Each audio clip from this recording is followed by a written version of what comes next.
Ooh, a short one. Welcome back to another bonus boat edition of the Love Boat Project. I am Mike Robertson, joined as always by Mike Taylor, and tonight we will be discussing the first and last episodes of the last season, the second season of The Ropers, a show that we've talked about a lot in our What Else Is On in various forms, and a show, Mike, I don't know if this is safe to say for you, but for me, of all the stuff we've done so far, including The Love Boat, this is the only show that I actually remember seeing as a kid. Yeah, same boat here. I remember when the show came out. I remember Three's Company was just kind of part of TV when you didn't have many channels growing up. So this was kind of a big deal. Anytime you had a spinoff, I felt like it was a big deal, or I thought it was a big deal. And I think there's a lot of like machinations. We will talk about the two episodes that I mentioned, but this is almost more about how the Ropers came to be and how the Ropers ended. It's a story that's pretty famous, but it's really kind of like a sad story, especially for our good dear friend Norman Fell, and kind of the guy who knew what was going to happen, tried to warn everyone, no one listened, and he ended up getting the short end of all this. But amazing. Yeah, this was quite a backstory here. So just for the quick kind of what we're quote unquote watching tonight. So we watched the premiere episode, which is the season 2 episode of The Ropers called The Party. And this is where Mr. Roper throws a surprise party for Mrs. Roper. And wouldn't you know it, the Three's Company gang shows up to help out, clearly trying to goose the Ropers show for season 2. Then the last episode of the season and the series is Mrs. Roper's mother comes to town and is basically having a living wake because she wants to have a party while she's alive so she can be around to see it. The difference in everything between the first episode of that season, the difference between the first episode of their final season and the last episode, I think probably sums up a lot of what happened. Oh, 100%. Well, I mean, the first episode, you had the embrace of Three's Company right there. I mean, you had them on screen with them versus Jenny and Mrs. Roper's sister. It was weird. They were very much, I felt like they were on an island at that point where they were no longer, they had cut that Three's Company string at that point. And it's really unfair to even, I mean, the Ropers opening episode was so much a Three's Company episode that when you look for it on Peacock, it is under the Three's Company catalog, not the Ropers. It's Three's Company season 3, episode 24. We're robbed of the Ropers theme song. We got to listen to the Three's Company theme song. I like that. Which is nothing to sneeze at, I will admit. And I love that opener. The opener's great. Tell us a story. And it's fantastic. But it was very weird. And it also made me realize, so I'm a few years younger than you, so I would not have been watching this as it first came out. But it made me realize that they must have just thrown in some Ropers episodes into the Three's Company syndication package, because there's no other way I would have ever seen these growing up. But I definitely watched the Ropers because I'm very aware of the theme song and it's smart. Jeffrey Tambor and that house. Well, I mean, I think it's also you're just adding. Yeah.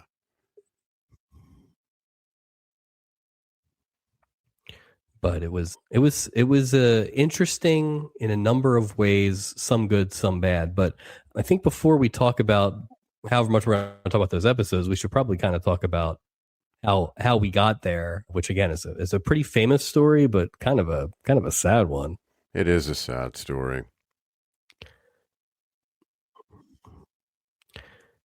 So season 3 of Three's Company, we talked about this. This is the 78-79 season. So our season 2 of The Love Boat was also season 2 for Three's Company, and it's a juggernaut. Right. I think it was like top 2.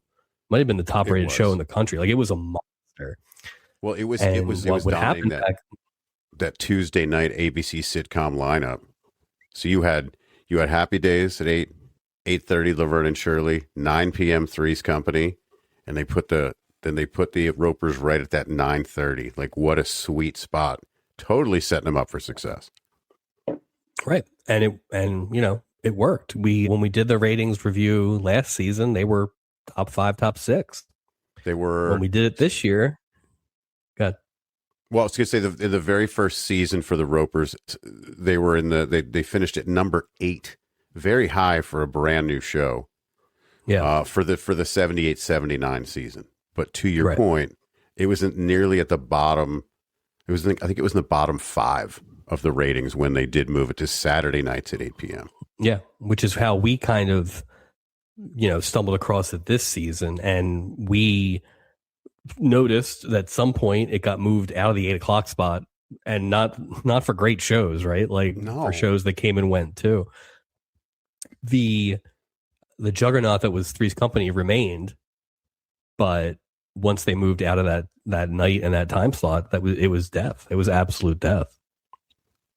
Can you imagine if they had done, right? Say you had 8 p.m., right? 8 p.m. Happy Days and Laverne and Shirley at 8:30, Three's Company 9, Ropers at 9:30, leaving an hour. Boy, imagine they throw the boat at 10 o'clock on Tuesday nights.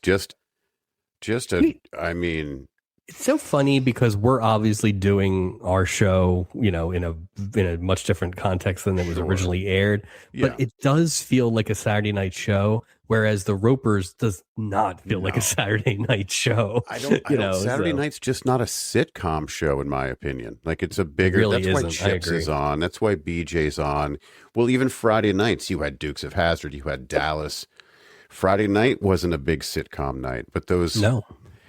I wonder what it was. Like, I wonder who said, I mean, were they just trying to build a longer launching pad for the Love Boat with those ratings? Or was Well, I it think- somebody didn't like the show? Or I wonder what really happened. I think you you probably say, okay, these ratings were good, and I believe in the summer when they moved it around a little bit, the ratings remained good, and Sure. so they probably think this show can stand on its own, and it can be the lead into that Saturday night. Because how many in our season 2, the lead into the Love Boat, Right. there was a lot of different stuff. Yeah, they tried a bunch of different things. So, Absolutely. they're clearly trying to establish, and they're probably trying to fight Chips with something different. Chips was the top rated Saturday night show in this season, so they probably were trying to fight fire with a different kind of fire, but It's it almost interesting. seems like right from the jump, it just was, because you're right. It should be hour-long stuff, or like, is it CBS that has the Tim Conway show now? Right, Like right. where we're at, it's like, should be something Yeah. like that. Well, the Carol Burnett show was killing it, Right. when we first Exactly, started when we doing first this on started, CBS. yeah. And I just feel like for a Saturday night to sit and watch. Now, granted, there's commercials when you watch it, but man, these things move. There's like 2 commercial breaks. It is. These things are just wild to watch. Well, Now. I was coming off that doing notes from that 90-minute season 3 finale. I put these things on to rewatch, and I was like, "Whoa! I could watch these 4 more times, and it'd be nothing." And you know what? These were good watches. These were entertaining 20 minutes. Now, I'm not saying that these shows were better than other shows at the time. I can say with confidence that I was entertained by both episodes. Without a doubt, I was entertained. I would say I was entertained by the first episode. But I'm not entertained by anybody that's a Roper. Like, the Fair. star of the show Yeah. was not Mr. or Mrs. Roper. No, I To know who me, it was. Yeah, Right. I know who it was. So, which is crazy. I mean, it made me wish this obviously wouldn't have happened, but it almost made me wish that the show didn't exist, but the Jeffrey Brooks character Oh. existed, and he basically, you're just ripping off Faulty Towers, but he owns the development, right? And it's just like he has mixed muscles, because that's the interesting thing about the Ropers. And I don't think I realized this at the time. Obviously, I was just a child, but it was like there was no way those characters were going to be able to carry a week to week no show. not at all. And then to put them in essentially again, we watched 2 episodes, one of them which was a Three's Company thing, but it's like basically there's a neighbor, his wife, and a child, and their child, and then like to your point, this Jenny person shows up halfway through in desperation. Jenny? But it's like, what are these shows going to be about? Like Archie Bunker's Place, as weird as that was, at least there was a premise. They stuck him in a bar. You're going to have characters come through. Like, why? But this there was just no way this was going to be good. And it's funny because it's static. There's nothing that moves. If there's not people coming to their house, whereas they if were you're in a one landlord, there's no movement. Yeah, they were in one set. Yeah, that second episode. Yeah, it's basically the living room. Thank God for Jeffrey Tambor. That's all I got to say. But the other part is like Norman Fell, Mr. Roper is a bad guy, right? He's a heel. Like he's a heel you like cheap, and all that stuff. He doesn't want to have sex with his wife. Right, cheap, you know, he's it's old-fashioned. Right. So then you have another heel in the Jeffrey Tambor character. Right. It's like, so who's the hero in it? Is Mrs. Roper the hero by default? But then she is a lot. Like it's just there's nothing to ground it. There's nothing. Have all these like characters with color, but you don't have any substantial characters to drive a plot. Or is it just going to be a series of physical comedy bits, which again, that carried right over from Three's Company. I mean, if you look at that second episode, the amount of physical comedy Tambor is doing. Oh yeah. But it's the same thing. And I think you make a great point. There's nowhere for it to go. All they have is their apartment. Well, and it's funny because like we did that when they were doing What Else Is On, and we would read kind of the synopsises, and it's like, it was like, he meets a kid, or he's at work, or it's just like it just wasn't anything there. No, and it's such a vanilla story. There's nothing crazy. It's always a misunderstanding. You know, it. Oh my God! Right. It's the same. There's always some sort of miscommunication. Someone can't hear. Like it's just always something. Walking into a Three's Company episode. Yeah. After all this time, when I have not watched a Three's Company, I can't even tell you. And it is full on Three's Company. There are cardboard pratfalls and just everything is misconstrued as sex, and there's all these misunderstandings and so many, like just so many. It was like Three's Company on 50, and it was good. They went so much in the course of that series, but yeah, there was heavy-handed. Like, Jesus. why was I allowed to watch that show as a child? Well, I was thinking the same thing, and I remember going, "That was perfectly fine" when I was a kid, and it was. Ha ha ha! He thinks Jack is gay. Like it was very adult themes, but hey, I'll tell you what, you slap a laugh track on it, you can put. I had 100% forgotten the Jack is gay part. Yeah, yeah. That kid was precocious. But he didn't even make it to the last episode. So I just want to take a second, Mike, while we're here to talk a little bit about Norman Fell. I don't have a lot on him, but I have a little on him. Number one, he's from Philly, Mike, which made me feel bad. Number two, it's funny. He's a temple. I was told that. Too. Yeah, I know. I was told this recently about his Philadelphia status, which made me feel very bad that we have an award named after his. But I will say, he didn't. He earned work, it. So yeah, he earned every second of that. It said he studied drama at Temple after serving in the U.S. Air Force during World War II. Won a Golden Globe in the season we're talking about for supporting actor in 1979 at Three's Company. And for Audra Lindley, one note: before she started doing Three's Company and started getting back into acting in the 60s, she took a break from acting to raise her 5 children and then went back to acting. I just thought interesting, and which is interesting. Well, that's interesting context, because to get to the other thing that we kind of been hinting around is the legendary story is They come, Awful story. they offer them the spinoff. Audra Lindley is very interested in it because she was a little bit older and maybe thought this was her big chance to, have her own thing. Norman Fell saw the writing on the wall immediately, didn't want to jump off the gravy train, was very much against it. They finally convinced him to do it with the caveat that if it only lasted a season, they would bring him back. Right. So he's not excited about this, but he does it. They technically went more than a season because they started early. Well, the previous season. Yeah, and so when it gets canceled, he's got nowhere to go back. Now, the Don Knotts of it all probably made that unlikely, but math, it got to the point in some of the things I read where go ahead. It got to the point where Norman Fell. It got to the point where Norman Fell was. So it made me think about spinoffs in terms of like the good ones, right? Sure. Like I was thinking of Frasier was like the perfect one.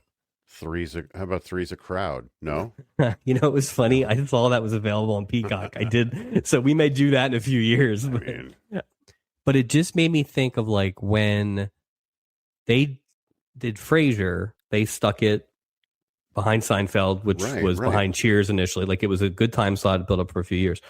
But that show, a family member. You know what I mean? Like it was related. Yeah. And that show just like Kelsey Grammer was an amazing actor. They did a whole new thing. Like it just made sense. You're saying Norman is he's no Kelsey Grammer? Is that what you're saying? I think this would have been like if they'd given Norm or Cliff the spinoff. I think Cliff would probably be, Mr. Clavin would probably be more appropriate. But it's that thing where I think Norman Fell was a smart man who knew, and nobody wants to say it, right? But I think he knew that his character and those characters were way better in 5-minute things than 22. Well, because he was still doing the same Three's Company shtick on the Ropers. But just a lot more. Right, which you don't need a lot more. It's almost like a little goes a long way. That's his whole... Yeah, I wonder what... So they've moved it to Saturday at 8. And again, you had mentioned before, and I'd read also that Fell went to ABC headquarters in person to plead with the network, which... That's just sad. It's just sad because they probably knew at that time that it was already gone. I think he probably knew it was already gone. Well, who's a better landlord? If we take Lindley out of the equation, right? Because the numbers wise, Don Knotts is always going to win over paying 2 people. However, take Lindley out. Who's better? But the thing is, Mr. Roper's not Mr. Roper without Mrs. Roper. So but the other thing is, this is still Suzanne Summers. Yeah, Furley didn't get a lot of Suzanne Summers. No. So he had to be better. I think we may have run into a similar situation. I think we would have run into a similar issue where there was a little too much Ropers once Suzanne Summers left, right? Like Don Knotts could carry it more than, so I think they're all great. I think they're all great. They're all great too. And I think the first episode that we watched, which was essentially the Three's Company episode, you saw that. Yeah. When we got to the second episode where it's not much is there in terms of, there's a lot of characters, but there's not much there. Or maybe, maybe the people behind the show were like, it's just not a good show. We don't want to put it on Tuesday nights because who's to say, aside from the one that was really a Three's Company episode, who's to say that the show was any good? Like, that's the other thing. Maybe it should have gotten booted to Saturday. So I watched today. Yeah. I watched like the first half of what was their first proper Ropers episode. Now, what did you think? Well, so first of all, they did a couple backdoor pilots on Three's Company. Okay. You had mentioned that moving out thing like that. I think that's the actual last one they're on Three's Company. So they probably, without watching it, they probably introduced the Brooks then or something like that, because they come into this first episode at least knowing them a well little established. bit. They are moving in. They are literally moving in the first episode, but they at least were aware of the Brookses a little bit, you know.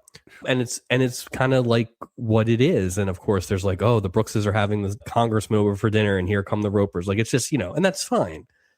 But there just was only. I don't think there was a lot of legs in that show. No. Well, no matter where they put it. So as you're talking about the show, I'm thinking, okay, you're the Ropers, which means you have enough juice to sort of like get this spinoff, right? But I kind of alluded to it earlier. I thought the Brooks were more entertaining than the Ropers. So who's to say it wouldn't have been a better show if it had been the Brooks without it being? Not that was ever possible. I'm just saying, as an on-screen couple, don't even couple. You take Mr. Brooks versus Mr. Roper. I mean, I think they missed the boat on this whole thing. Like, I think the Brooks thing was the way to go. It's almost like if Don Knotts had been the first landlord and they spun him off and put him next to Mr. Brooks, that actually would have worked. Right. You know, more. But it's a good guy versus a bad guy. But it's just like they were basically just two bad guys. It was. But it's funny, but if you look at the effort, and again, I hate to say Norman and the word effort because they just don't go together. I would say that Jeffrey Tambor, I mean, was bringing it. He was amazing. You could see the effort. Like, he was so, and it's funny. I remember that. Like, I remember him being like that. Like, I know him from that and Mr. Mom growing up. Like, that was, you know, and he's so good as the finicky heel. Oh, 100%. You know, and so we get into the episodes here. So the first episode, like I said, Mr. Roper and Mrs. Roper get an argument because Mrs. Roper was promised a vacation and he doesn't want to do vacations. Well, because he's cheap, Mike. It's the old standby. Yep. He's cheap and he doesn't want to have sex with his wife. Classic.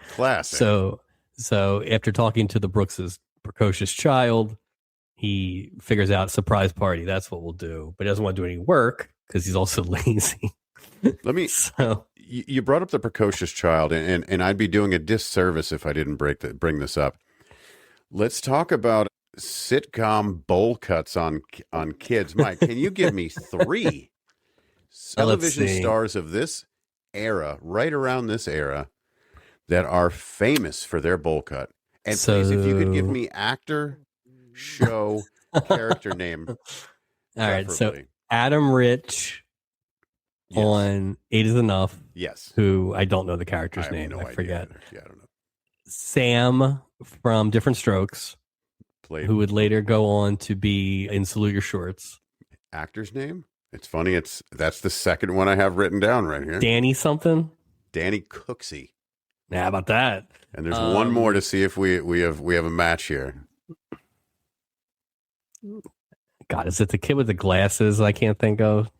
Bowl cuts only. Bowl cuts. Sorry, I don't know that I have a third. Who's the third? It's the most famous of them all. It's Joey Lawrence and Give Me a Break. Oh, bad job by me. You're right. You're 100% right. They love the bowl cuts on precocious children in sitcoms in this era. Love it. It's funny because I don't think I've seen any pictures where I had that as a kid, so maybe I got lucky. Oh no, I had the bowl cut, unfortunately. Yeah. You'd kill for that today, though, wouldn't you? Just call me Danny Cooksey. Sure would.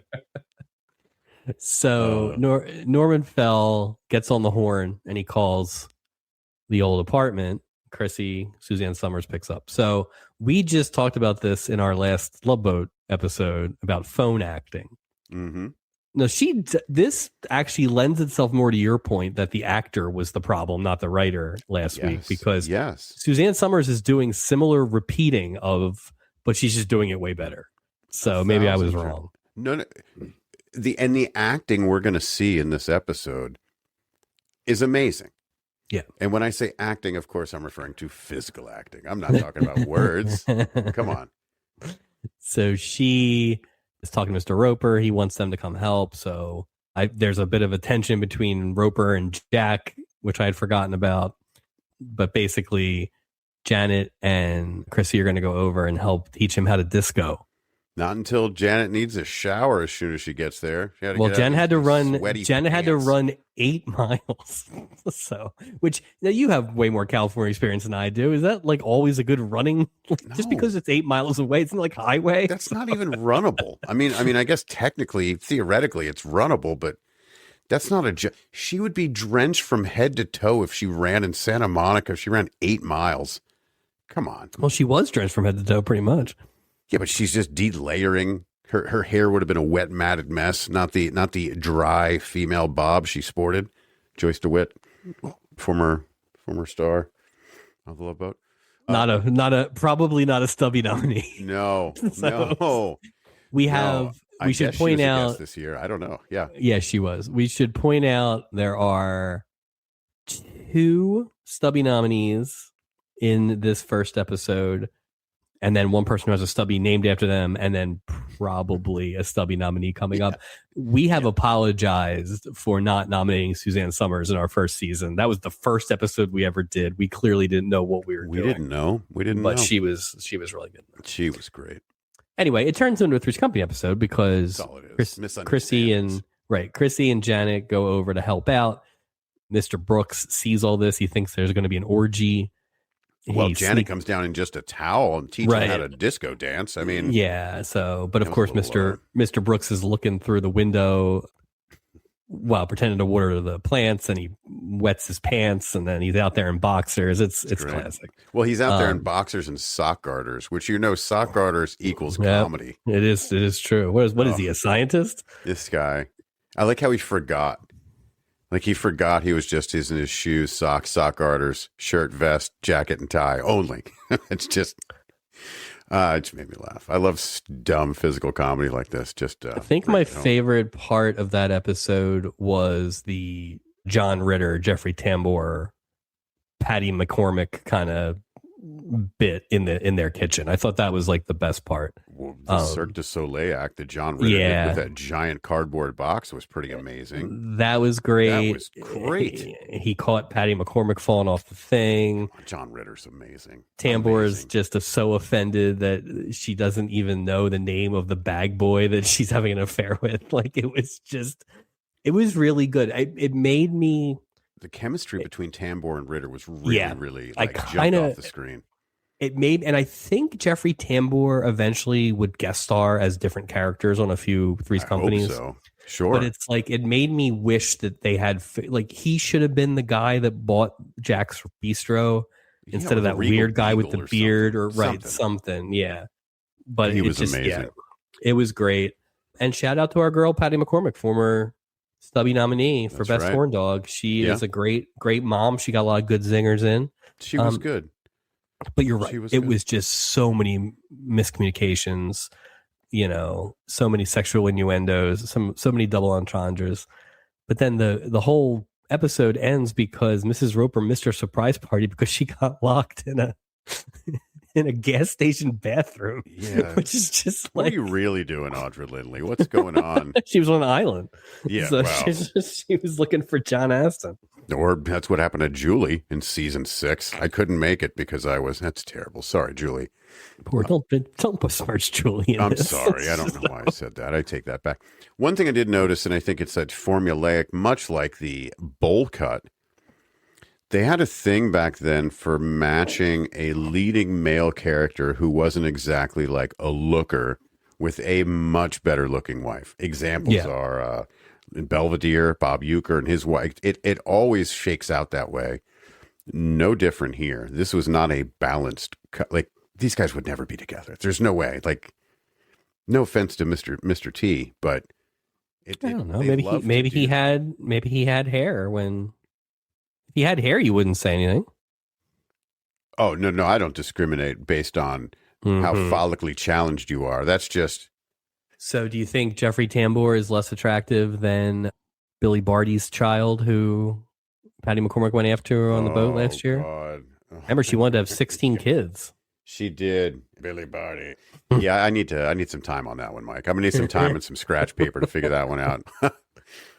Wow. Any other real notes from that first episode that we watched, except that it was, clearly just a Three's Company episode, which was it's the spirit of the show, which I find interesting on like a sitcom like that is essentially you're just unplugging your brain, right? Oh, yeah. I wonder if it's just the equivalent of today scrolling your phone, this mindless, and or like a reality show, right? Like this was just that easy.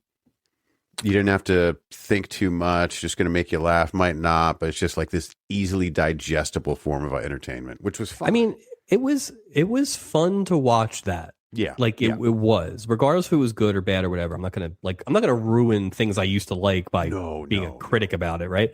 But it was just fun. It was a fun wave of nostalgia for a show I haven't seen in a long time. And like I said, it's just like I make references. Oh, this is a Three's Company episode all the time when there's these misunderstandings. But like to see the original deal, and to see it souped up to like 10 was amazing. It was just, and it was right away because again, there's no time. It's 22 minutes. There's a long opening credit. There's a long ending credit. So it's really like 20 minutes. 20-minute show, just boom. And there's like a really long first act. Like it is really long. I thought that too. I was like, wow, this is a hell of a setup. I think that first act went all the way till he got locked out with no pants on. So it's probably like the quarter past the hour mark or almost half if you're going to hit that commercial, or the 13 minutes past the hour, whatever. Well, I think, don't forget, before shows would come back and kind of try to get you to stay till 8:30, the thing would basically end at like 8:25, and then you'd go back just to watch the credits, which no one would do. I used to like it when it would end at 8:25, and then right before, it's almost like at 29 or 59 past the hours when you get that preview for next week, because they want you to bleed right into Street Hawk or whatever's coming on next after that, depending on what channel, what year you're watching television. I thought it was good, but it was interesting to look at this show from a different lens. Yes. I remember it as a kid. I don't necessarily remember this episode as a kid, but I remember that Three's Company feel.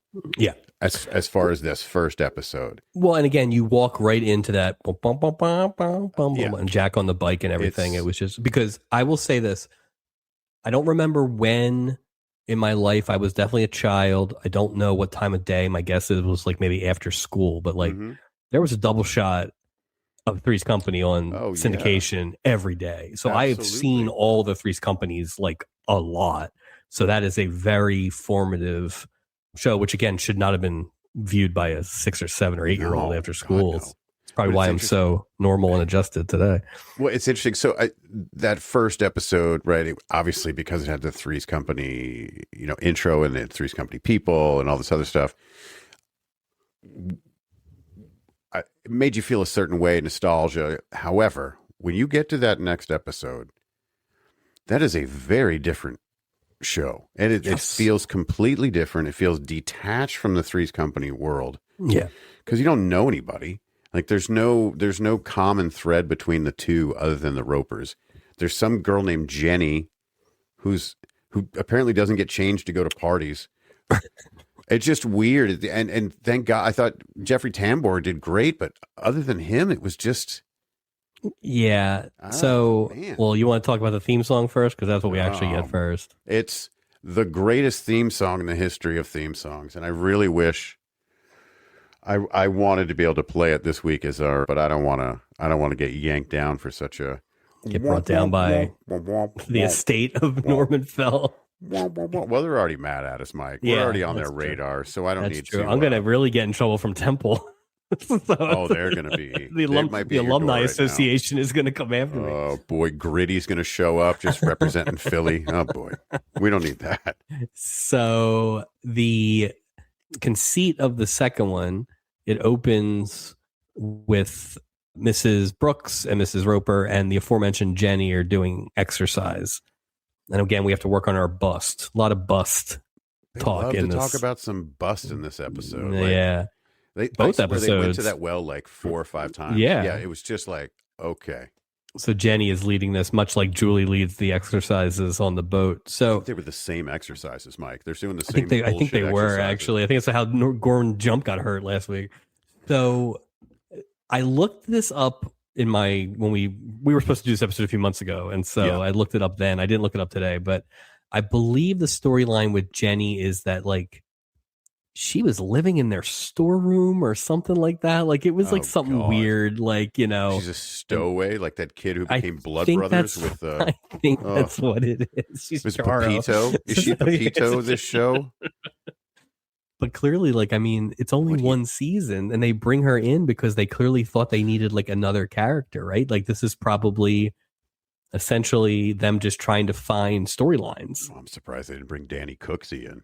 You know, Sam would have Well, they been had like a kid. their nephew. Another They one. had They're a gonna kid, but he keep got- bringing him in. He got sidelined. He Yeah, got he didn't- shelved for this last Like, episode. you're not cute enough, kid. Your bowl's not deep enough on that. You know, they had all these things to lean on. You had the kid. You know, like Mr. Belvedere's Wesley. You have the Wesley part.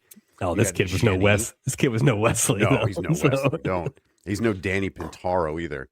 I'm The, just saying, they had all these things on the story to lean on. You had the Jenny thing, and you had the neighbors, you had the Brooks, you had the kid. Like, God, this episode was really bad. It was really bad. Oh. So the Mr. Brooks comes and he says that, you know, Roper had blocked him in, so he moved his car and basically didn't turn the parking brake on. So Norman Fell has to go run after a car, which is And now hilarious. his car's totaled. It's in the ocean now. And the laugh track plays. Like, what the hell? So many people died. Yeah, the car at hands runs of his over big Norman. old Yeah. car. Awful. Jeffrey Tambor tells the girls that they're doing the exercises wrong, and wouldn't you know it, when he tries to show them what's for, he hurts his back and he's basically laid up on the couch. I don't think he moves much.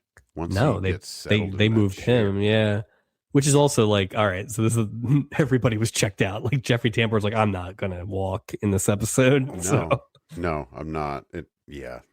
God, it's so bad. And the mom. so basically he gets back pills which make him loopy and he's all drugged up. So that's basically the That's Jeffrey the Tambor Tambor thing. role. Mom shows up. Now, did you recognize Mom? I did recognize Mom, but I could not place the details. And I feel bad because I should remember her. She owned the building for Bosom Buddies, the apartment building where they lived. Oh, wow. Wow. Yeah. Okay. Oh, So- that's crazy. I was a big Bosom Buddies fan, too. Well, if you're a big Bosom Buddies fan, I'd like to invite you to check out season 4's premiere episode of The Love Boat airing on May 18th here, because there might be a bosom buddy on that boat. Really? Yeah. Forrest Gump himself. So Who is it? Peter Scolari. Who do we get? Wendy Joe. Donna Dixon. Yeah. I bet you Donna Dixon ends up on this boat. I could We've already see had that. Thelma Hopkins. So Mom shows up. She's being weird. Turns out she's in town to fill out her will. So Norman So she Fell. wasn't dying, right? So she No, wasn't dying not at at all. all. This Never is dying at just all, for yeah. comedy. Right. So Okay. Norman Fell originally very upset that his mother-in-law's here, and now very excited because there's will talk. Yeah, So he's money. starting to, Lowest common denominator. Like, the Mrs. Roper's sisters show up, including Ethel Roper, Mike, yes. the How do I know this person? the better half of that son of a bitch, Wes Larson. That is Oh, Mrs. God. Larson. I forgot about the- that yeah. son of a bitch. As we said last season when we met her, she felt like a dollar store Nancy Marchand, and she really felt like that today. She really So- did too. That's a good point. She was very much like, I Sure. kept waiting for her to yell at Frank Drebin. Like she was just very like, Yeah, so. I remember her now. She was Long- good. I'll tell you what, she was good in this episode. She was good, but like I mean, she didn't had, have a lot. It was, but here's the thing: she had more than like well, shit. By definition, because the cast is so limited, they end up having to have the guest stars have like a lot to do. well, the mom had so many lines. Oh my god! And then you have some priest coming in. I don't even know why that priest showed up. Like, we So- have extra lines. Have a Yeah, have someone you else want show you up. want some of these? Yeah. So basically, the gist of the episode is that Mom wants to have a wake while she's alive, and so she invited everybody over. It's catered. Caterers show up. It's a whole party. They invite in people from the tuxedos, neighborhood. too. Yeah. And to your point, a minister who was across the street visiting his brother, I think he said, Something came over like to say that. some words, and boy, was he shocked when he found out that the deceased was Yeah. alive. Who is the deceased? That's me. Yeah. But the whole thing is Ethel and Mr. Roper are basically trying to get into the will and get all the money. Mrs. Roper just wants the family to not fight over money. And the third sister, Hildy, is having her 7th child. Also, she likes to drink milk while eating pickle spears in the kitchen. Oh, God. That's all I could see. I did not know. Well, she's pregnant. But she's pregnant. No, but she's really, in That's case TV you didn't think she was, that's how TV. you know. That's TV cravings, man. TV cravings. It's just so funny because, you know, we both have had to live with pregnant women, and it's like, I don't remember it being so cartoony. Like, so. No, my wife she went through a thing where she wanted a chocolate milkshake, right? Every time we'd go to that diner that you recommended up in North. You know what, though? Your wife wants that when she's not pregnant, too. Yeah, I mean, to be fair, that's not that true. Weird, so. Chocolate. Oh, how unique. How exotic. Yeah. Yeah. But so this is the whole episode is the mom keeps thinking Mr. Roper is one of the other son-in-laws. Jeffrey Tambor is drugged up. The one daughter, she thinks the pregnant one got knocked up by Jeffrey Tambor because she thinks that's her husband. It's a lot of that. And it's just a lot of it. And again, kind of to the point that we've been saying, nothing really happens. They all stay in this one room. It's like a play. It is. It's one scene and nothing. Yeah. Time doesn't elapse. It's basically real time, you know, so it's just movement between characters in the same set. Yeah. It really wasn't good. It wasn't. No, it wasn't bad. It just it was. I thought it was, especially coming on. Maybe it wouldn't have been bad if we had watched like a bunch of them. It just would have been what it was. But to go from the high energy of the first one to that, to this, it made it. It's like you can sympathize with Norman Fell and everything, and maybe they had given up by this point. But it was like, man, I can't watch that episode and think this is a good idea to keep it for a second season. This is terrible. No. It's just, what? It was back for one more, or what? No, that was the final. This is it. This is the so the final. Boy, they whimpered out, dude. Jesus, final, just nothing. Right, because the last scene, the last two people to talk, and for a while, are Ethel and the mom. Right. Like the Ropers don't even talk weird. At the end of the last episode. It just goes back to the point you made. That they're like auxiliary characters. They're supporting characters at best. And that's not a bad thing. It's just what they are. You can't promote them because now you just have like the Brooks are the same thing as the Ropers. It's the same. They really it doesn't make any sense. Is Jenny supposed to be the star of the Ropers now? Like, you know what I'm saying? It doesn't make any sense. They really. The only way this would have worked, it did. The only way the Ropers would have worked long term is if he would have sold the apartment and gotten a job at a hotel where you could have. Yes. And then, you know what? Mr. Brooks owns the hotel or something like that. Interactions with him. So you can still have those interactions, but you also could just have a rotating cast of characters that they could deal with. But this is where are they getting the characters from? Right. It had to be a relative or like Mr. Brooks. Right. Do they even leave? Do they leave the house? Do they ever leave the complex? Like, are there any other family members in the Ropers?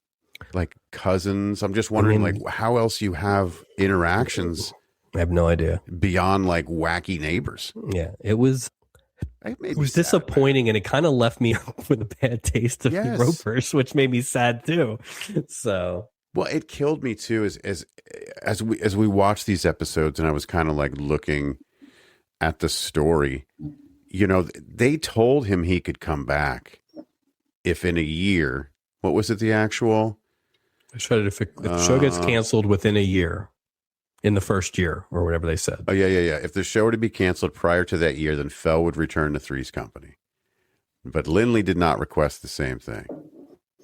That's just so crazy to me. And then I'm thinking, and they kind of say in here that he always felt that they specifically made the time. They deliberately postponed making the cancellation official until. Oh, I think that's 1,000,000% true because Don Knotts was killing it. Yeah, like.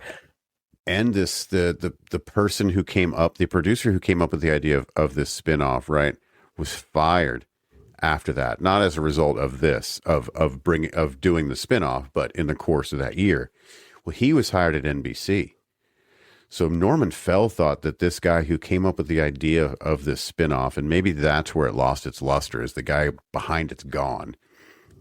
He hoped that NBC would do something and pick up this show. And he was like, no, I have no interest in the Ropers now. No, which is a shame. And again, I mean, Norman Fell worked, right? But he never had the same He never worked hard, Mike. Let's be honest. I mean, but maybe that's by design. Don't forget that's his character. But don't forget the much talked about episode of A Love Boat that he did was prior to all of this.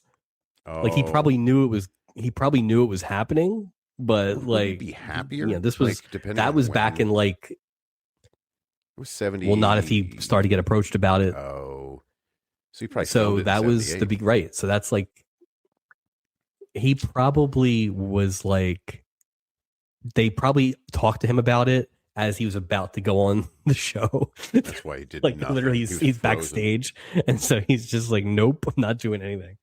But at least he's commemorated. At least he's commemorated with a stubby named after him. Well, Philly's not finest, but Philly's, right? Yeah. So, listen, and I'm glad we had the chance to talk about it because and I do think this is kind of one of those weird. The backstory behind what happened with this show is way more interesting than the last episode of the show. I can say that. It's just, it's so interesting what made air and what lasted versus what just did not make the cut. Right. And ultimately, it is a show that we did talk about a lot in the time slot. Yeah. The only other show, and it's leaving, right? Like, so we try to get the shows in before they're actually out of circulation. So this was our one chance to do it. We have talked about wanting to do BJ and the Bear. We reserve the right to do BJ and the Bear when we can ever find when it pops up. Right. But ultimately, why is that so hard to find? I don't understand that. If it's NBC, the monkey is litigious. It is funny when we watch this stuff on Peacock, and it's like there are just so many things on there. And I'm like, really? We can't have BJ and the Bear? Like maybe it's a PETA thing. Sure. So I don't know. It doesn't make sense though. For a show that didn't even mention that there was a monkey on it, I don't know why they're hiding the show from us. Like, come on. Yeah. Come on, NBC people. And an ignominious end for the Ropers, which was a little disappointing. But just extinguish that flame. They're not all going to be winners. Mike, would you recommend watching either of these episodes? Sure. I would recommend watching that first one. I think if you want to see how the Ropers sort of began or get a glimpse of what that is, and then I would lie and say that episode, The Party, never existed. So just leave them with a good, I would. I think it's important. But again, it's more the backstory than the episode. I tell the backstory to somebody, then show the episode just because it's, can you imagine something like this happening today? Like, no, like, I don't know how, I guess these, the powers that be, I mean, they really, I don't know. I can't think of an equivalent. You've had people are too savvy, but just wait till the year goes by and then cancel the show is such a jerk move. But I would recommend the first. I would recommend the first episode. I would most certainly not recommend the second episode. No. Second episode is almost American Girls bad. It's very bad. So. And it seemed to me like it didn't have a last episode feel. So it definitely felt like this cord was yanked. You know what I mean? There was nothing significant about this episode to go. Or it had the last episode feel of you're out and these guys are just like here. Right. like right. You know, I'm going to sit do down. A new show with Mrs. Roper's sister because she had all the guy and the priest that lives across the street. It's great. Great stuff. Yeah. Interesting. And I like to see this because I love that the context of where we are with the Love Boat as opposed to some of these other shows. Yeah. Just kind of makes it all make more sense.